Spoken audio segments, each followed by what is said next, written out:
Is that you, Roger? Yes, Father. Now, I don't know, Roger, if you know anything about the method whereby you came to be brought about. Well, sir, some of the boys at school say very filthy things about it, sir. This is what I was worried about, and this is why I thought I'd have a bit of a chat and explain absolutely, frankly, and openly the method whereby you and everybody in this world came to be. In particular, it was necessary for your mother to sit on a chair. To sit on a chair which I had recently vacated and which was still warm from my body. And then something very mysterious, rather wonderful and beautiful happened. And sure enough, 4 years later, you were born. Now, there's nothing unhealthy about this, Roger. There's nothing unnatural. It's a beautiful thing in the right hands, and there's no need to think less of your mother because of it. She had to do it, she did it, and here you are. Well, sir, it's very kind of you to tell me. One thing actually slightly alarms me. I was sitting in this very chair yesterday, sir, and I vacated it, and the cat sat on it while it was still warm. Like the Beatles, Shakespeare, and a good Chateau Rothschild 1962, the reputation of Peter Cook and Dudley Moore is not only undimmed, but seems to grow as the years go by. They were, without doubt, and with due respect to their contemporaries, the most original and inspirational comedy double act of the 60s and 70s. Cook was born in 1937. His father was a civil servant in the diplomatic service, and Peter fully expected to grow up to become a diplomat himself. He was schooled at Radley College and then Cambridge, a very pucker upbringing in the traditional rather than Jamie Oliver sense. A social world away, Dudley Moore grew up on a council housing estate in Dagenham. Though their home lives were very different, school for both of them was a bore and a trauma. Later, some of their greatest work together was often born of improvisation, so listen to them here, free-forming wildly to cover the tedium of being asked for the umpteenth time about bullying, even by gorgeous, craggy Michael Parkinson. Yes, I was bullied very severely. I was given up for dead. They brought all the specialists in, and I was buried, in fact. I suffered very, very, very, very badly at school, Michael, and I'm sorry you brought it up. Oh, I have terrible fantasies of my worst enemies. I still, like impaling them on railings and reaching down into their mouths and pulling out their spleens and tying it round their neck and then pulling out the eyes, perhaps, one by one. I have super times thinking about all that sort of thing. No, I love everybody. Yeah. The world is my kingdom, and the world loves me, and I love the world. But I don't have an enemy in the world. You have an enemy around again, though, don't you? I have to have that because of... He's his own worst enemy, Humour and joking their way out of danger or adversity was part of the adolescent armoury of Cook and Moore, as they are never known. The mythic E.L. Whisty was the product of such situations. I imitated masters, and there was one man there who waited at the high table. He was called Mr. Boylett, and he was quite a curious man.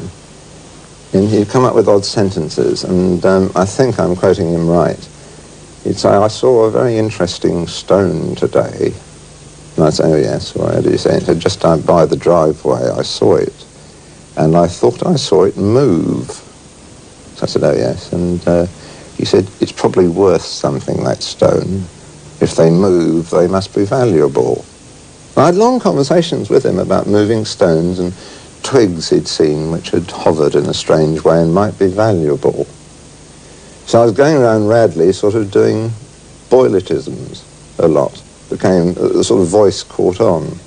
I thought I saw it move. It became a catchphrase for anything. We've been looking down at what's going to happen tonight. We've seen it several times. We're very sorry about Mr. Prendergast and the number 9 bus. I know he's out there listening, and I know he thinks that by knowing about it in advance, he can avoid it. But it's no good, Mr. Prendergast. You could sit in the theatre all night. It would still get you. Personally, I think it would be more sensible to pop out and be run down in the street. At least there's some logic to that. But if you want a bus to come careering in through the theatre, that's up to you. That's what freedom of choice is all about. Peter studied French and German at Cambridge, but of course the real purpose of being there, as it was for legions of stage-struck public schoolboys, was to join the Cambridge Amateur Dramatic Society and the famous Footlights Revue. It was whilst at Cambridge that he also wrote for a West End revue called Pieces of Eight, performed by, amongst others, Kenneth Williams and Fenella Fielding. John Cleese remembers that Peter's influence at Cambridge was still palpable after he'd gone down, or come up, or whatever it is they do. Well, I arrived there, I think, a year after Peter Cook had left, and his influence was incredibly strong. Everybody was doing old Peter Cook sketches. I remember Trevor Nunn sitting down and doing Interesting Facts, one of my favourite sketches for me, and everybody was talking in that kind of voice, and all the sketches were done on park benches. And even when it wasn't immediately obvious, somebody like David Frost had a couple of solos in the Footlights show that year, and you could see that they were terribly influenced by Cookie. And I think it was a very, very prolonged influence, it's almost a subterranean one. It wasn't, by the time I got there, it wasn't that conscious, but it was just there. And I still think that he's the most original, most funny man that this whole wave has produced. While Cambridge was under the influence of Cook, Dudley Moore was under the influence of Bach and Bartók at Oxford. I got this Mackinnon Organ Scholarship to Magdalen College, Oxford, and there's no doubt that Oxford is a beautiful town. I didn't quite know what I was doing amongst all this gorgeousness, but it certainly was a very useful time. And I remember in my third year I started getting interested in doing cabaret and that sort of thing, and I was seduced by the sound of an audience laughing, that sort of stuff. You know, I thought, oh, this is good. I can do this again maybe tomorrow night. And I think that's when the rots really set in, and I stayed on an extra year really to cash in, I suppose, on that sort of initial interest that had seemed to come my way. Dudley and Alan were at Oxford and vaguely knew each other. Jonathan had left Cambridge before I arrived, and somebody called John Bassett knew of us all and asked us to do an hour show at the Edinburgh Festival. And we all met and did this hour show. We all had our own little bits of our own and wrote some stuff together. And it was a complete accident. And then suddenly we were doing Beyond the Fringe in the West End, then going off to Broadway. And it was pure accident. It was so nice to have something regular to do and something for which you were paid and, you know, and gave you a certain amount of notoriety, perhaps, or celebrity. It was a very nice show to do. It was great fun. I mainly contributed the musical part of it, you know, but it was a wonderful experience for me anyway. We of the four in Beyond the Fringe were the two who really enjoyed doing it. Jonathan was agonising a little bit about whether he should be a doctor. Alan at the time was wondering whether he should be a history don at Oxford. And Dudley and I just couldn't believe our luck. We were enjoying ourselves so much. How will it be, this end of which you have spoken, Brother M.M.? Aye, how will it be? Well, it will be as 'twere a mighty rending in the sky, you see, and the mountain shall sink, you see, and the valley shall rise, you see, and great shall be the tumult thereof. Will the veil of the temple be rent in twain? The veil of the temple will be rent in twain about 2 minutes before we see the sign of the manifest flying beast head in the sky head. And will there be a mighty wind, Brother Ellen? Certainly there'll be a mighty wind if the word of God is anything to go by.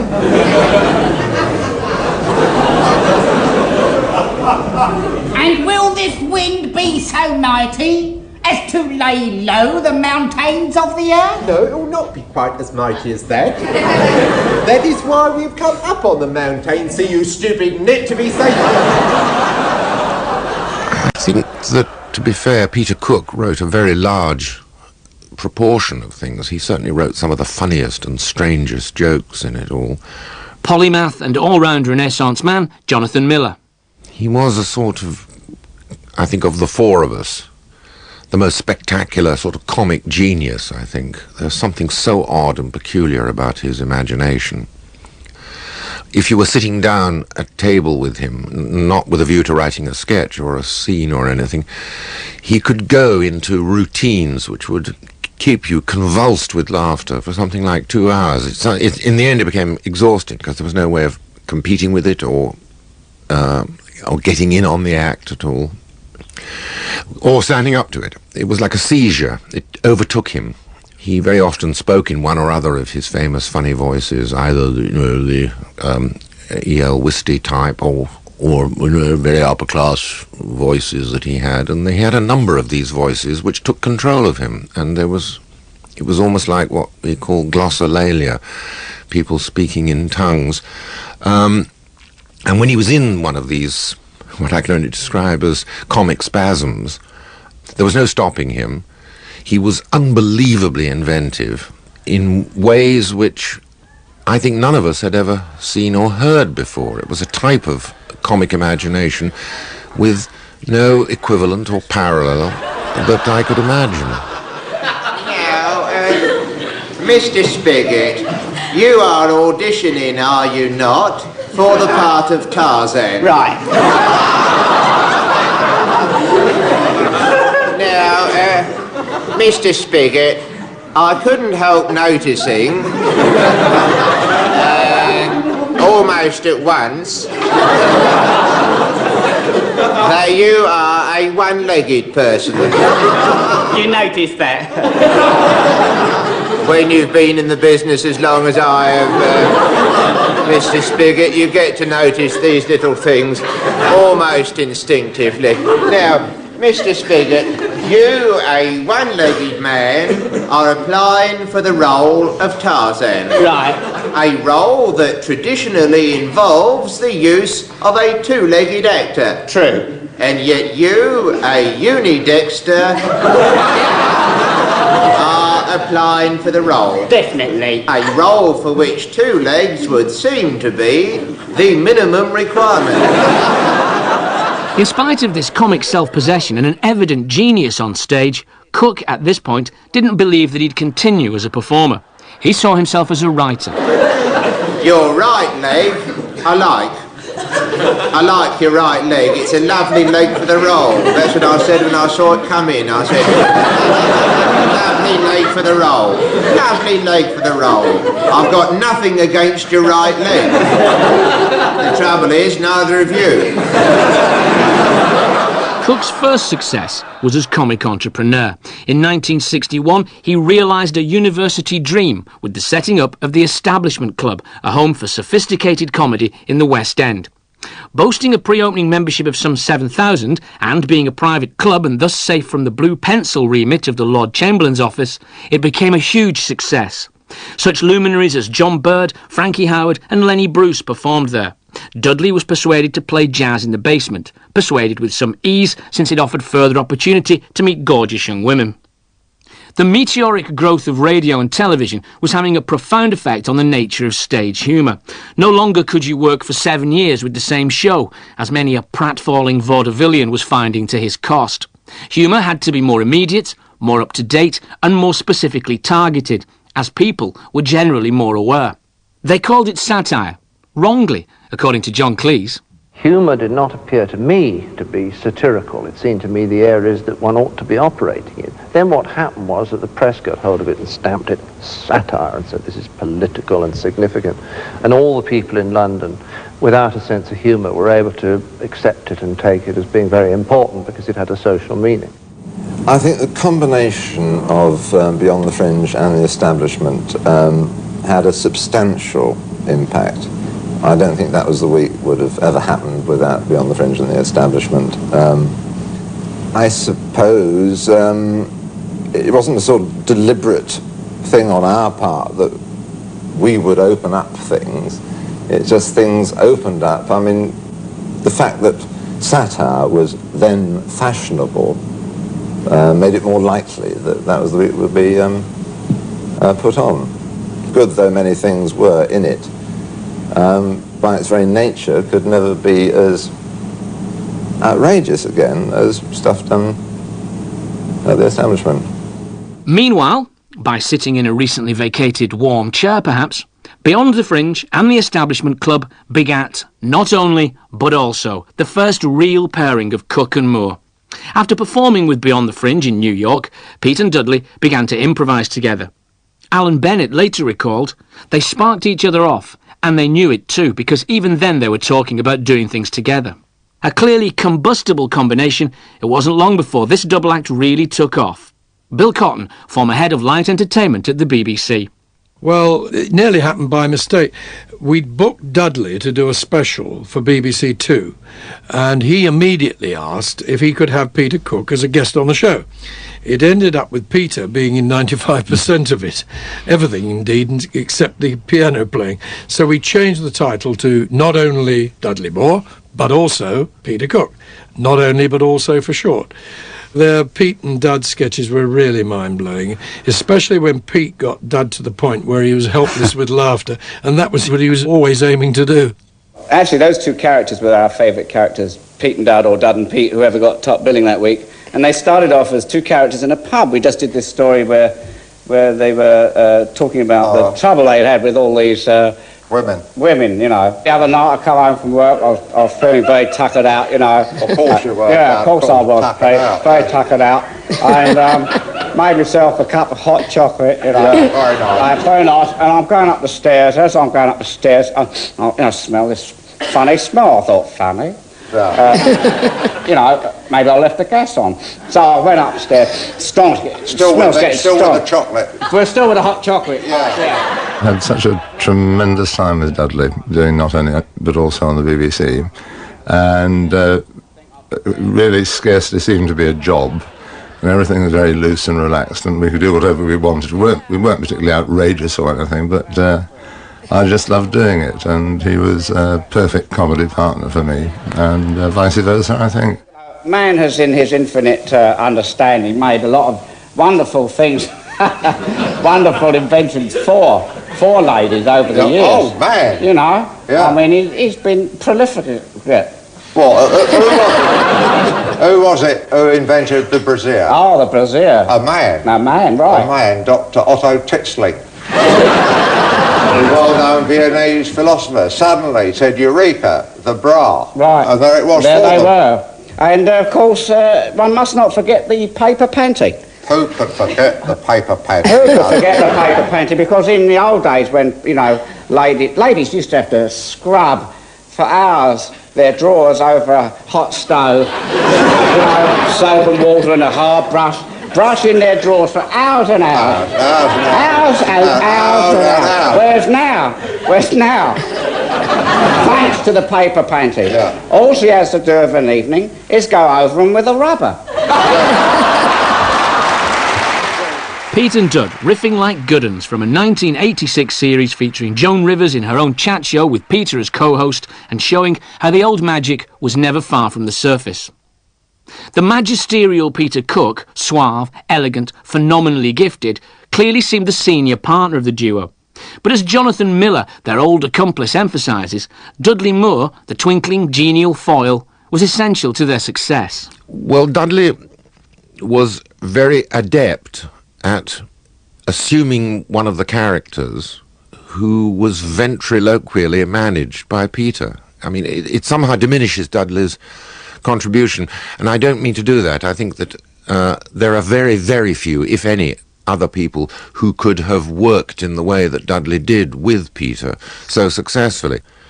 There was no one except Dudley who could have worked so inventively with him and resonated. The thing about Dudley is he is, or certainly was, a wonderful actor. He was the ideal partner for Peter. And he was not just a straight man. He was a very comic man who didn't have the verbal inventiveness or just simply the comic inventiveness that Peter had, but he could certainly react to it extremely successfully. They are of themselves complete entities. Dudley Moore stands on his own, Peter Cook stands on his own, and the sum becomes greater than the parts when they get together. Broadcaster and collector of Comedy Archive, Fred House-Go. Remember, double act is about response. If the person with you doesn't respond, there's no double act. It's just a one-man audience.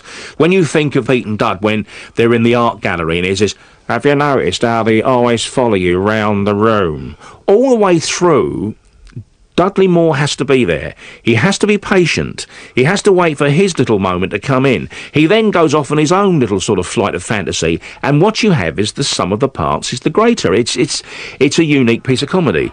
Another thing we've wasted money on is that bloody Cézanne, Grande Baigneurs. Yeah. Have you seen that load of rubbish? No. It's over there. Oh, There yeah. it is, those fat nude ladies with their bottoms towards you. Yeah. That's Les Grandes Baigneurs. You know what it means, don't you? What's it? Big bathers. Is that all? That's all it means, big bathers. 500,000 quid we pay for that. Those nude women come out of our pocket, Dad. Yeah. Works out about £50,000 a body, doesn't it? Well, you could get the real nude ladies over there for that price. Yeah. My Aunt Dolly would have done it for nothing.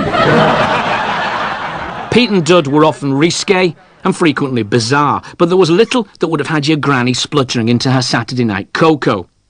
This, though, could never be said for their two most notorious and lurid creations, the foul-mouthed Derek and Clive. Jonathan Miller. I don't know how these things originated. I think what would happen, there would be sort of drunken evenings in which they'd sit down at a tape recorder and start inventing. I mean, what is so wonderful about them is it's a marvellous way of using obscenity to produce cleanliness. The repetitive use of foul four-letter words again and again and again, after a while it makes you realise that they are, after all, nothing but words. But it was the repetitive use of these now still forbidden four-letter words that made you realise, well, there's nothing obscene about them at all. They're referring to parts of our bodies which we use every day. I'll tell you what the Conservative Party should do in the next general election. Yeah, go on. I'll tell you what would really get the electorate going. If it's that Maggie Thatcher just flashed it. And there we must leave Derek and Clive, because sadly that is the only broadcastable section we could find. Derek and Clive are Dudley and myself, as we often used to be backstage with nobody listening. We made the first record entirely to amuse ourselves, had no idea, had no intention of releasing it commercially. And then these pirate tapes got out and got, especially with rock bands, we carry them around. They'd have bits of Derek and Clive, they'd have bits of Harold Wilson losing his temper with David Dimbleby, and all sorts of funny, what one would think to be outtakes. And Chris Blackwell of Ireland said, well, look, all these people are hearing it in any case, why not put it out on record? So we did.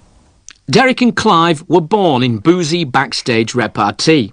Dudley Moore was later to find global fame as the inebriated millionaire Arthur. But by the late 1970s, Peter's drinking had gone beyond a joke and was taking its toll on their personal and professional partnership.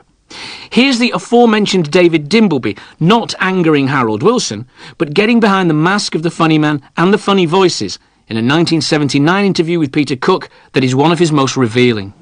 And we were very well entertained in Australia. And I tended to have too much to drink before the show, and we reached an agreement that I wouldn't have a drink before the show. And on the whole, I kept to it. Well, was it spoiling your performances? No, it was spoiling the performance for Dudley, in that I would wing off in various directions. It wasn't sort of noticeable to an audience, but I'd take off and ad-lib all over the place. Very annoying for him. Did it disturb you or worry you? It disturbed me that it angered Dudley and caused difficulties there. Happened a bit in the States as well. He used to get very, very cross with me about that. He did? Yes, rightly so. Why? what with me winging off totally away from the sketch and having a very good time myself and him not. Extremely annoying. The Australian tour had been with a revue called, this time, Behind the Fridge. In 1972, the show was brought back to London. But the opening night was the beginning of the end for Pete and Dud. Peter was hopelessly drunk, and Dudley decided he could tolerate it no more. In 1975, after they'd toured with the revue in America, renamed Good Evening, Dudley stayed on in the States.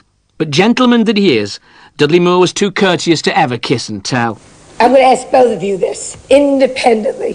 What was the nicest thing about him? What was the worst thing about him? Let's just go for the worst. This is like a golfer, you know, he knows, just as you're going to do your stroke, he lights his cigarette. The nicest thing about him was that he was very jolly and very full of humour. I like that. He seemed to be very unflappable and drifted on over the years through some of the minor maelstroms that the four of us hit. The nastiest thing about him... Oh, blimey. Just spit it out. I can't think. What was the nastiest thing? When we met, I wasn't aware of it. He was an angel. I can't think, actually. We didn't really know each other well enough to know the nasty things, but they... And in fact, we went on to enjoy each other's performances so much that we became a team. So there wasn't a nasty side to it, really. What about you? What was the nicest thing about him and the least nicest? The nicest thing about Dudley at the time, and it remains today, is his ability to lie through his teeth smiling.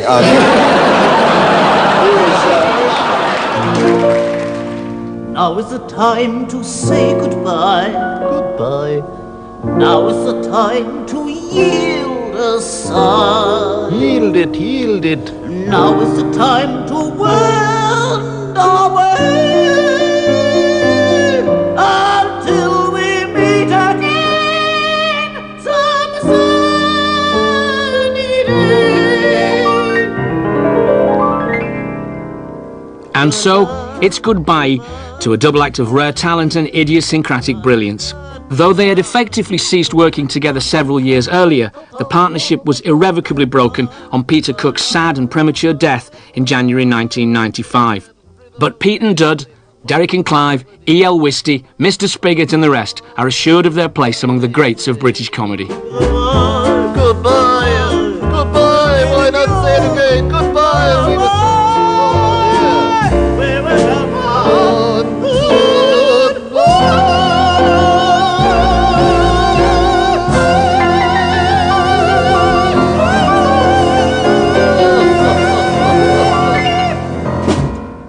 And Double Trouble was presented by Stuart Maconie and produced by Angela Sherwin.